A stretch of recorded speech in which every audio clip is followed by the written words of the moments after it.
La Chine, et quand même, il a eu raison d'attendre parce que là, il a pu aller à Shanghai et il nous adresse un film qui devrait remonter sa cote, j'espère, et qu'il intitule De 7 à 77 ans. En Suisse, on dit ça. Une semaine en Chine permet d'abord de peser chaque syllabe du mot chinoisé. Mais au-delà des tracasseries administratives, il y a d'abord un gros rhume et une rencontre fabuleuse.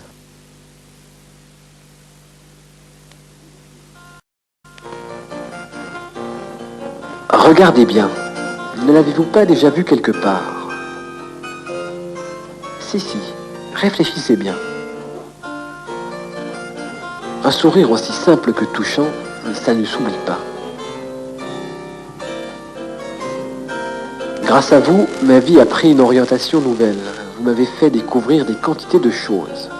La poésie, le sentiment de l'unité de l'homme et de l'univers. Je vous vois, je vous entends encore m'expliquer la vie d'un arbre qui se trouve derrière notre maison. Avec ma vieille, fidèle et solide amitié, Georges Rémy, Hergé. Oui, le petit Chang du Lotus Bleu et de Tintin au Tibet habite Shanghai. C'est le seul personnage réel à apparaître sous son vrai nom dans l'œuvre de Hergé. Mais plus loin que l'imaginaire du dessin, c'est aussi une histoire d'amour et d'amitié entre deux hommes. Comment avez-vous rencontré Hergé? C'est l'abbé Gosset m'a présenté M. Hergé. Lorsque je fais mes études à l'Académie royale de Bruxelles, lui travaille dans le journal 20e siècle comme dessinateur. Et je lui propose d'écrire une aventure de Tintin pour envoyer votre Tintin en Chine. Hergé et Chang s'étaient perdus de vue peu avant la Seconde Guerre mondiale.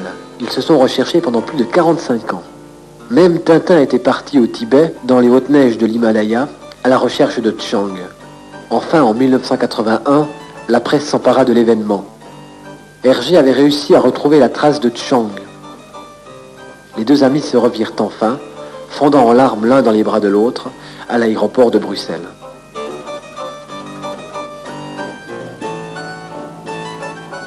Je sens tout de suite, M. Hergé pense à moi. Amour, amitié, si touchant. J'ai dû pleurer. Aujourd'hui, Chang est directeur de l'école des beaux-arts de Shanghai. Il continue à enseigner la sculpture à de nombreux élèves, venus de la Chine entière, recueillir les conseils du petit Chang de 77 ans.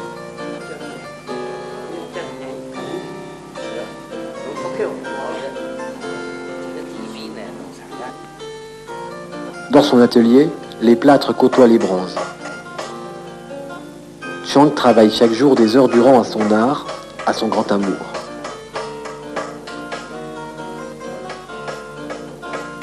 Pour moi, c'est toujours un ami, mais dans mon esprit, j'ai le souvenir qu'il prend les fleurs de son jardin pour qu'il repose. Pour moi, il n'est pas encore mort. On dit qu'il est mort, c'est ça. Je ne vous oublierai pas. Au revoir, Monsieur Chang.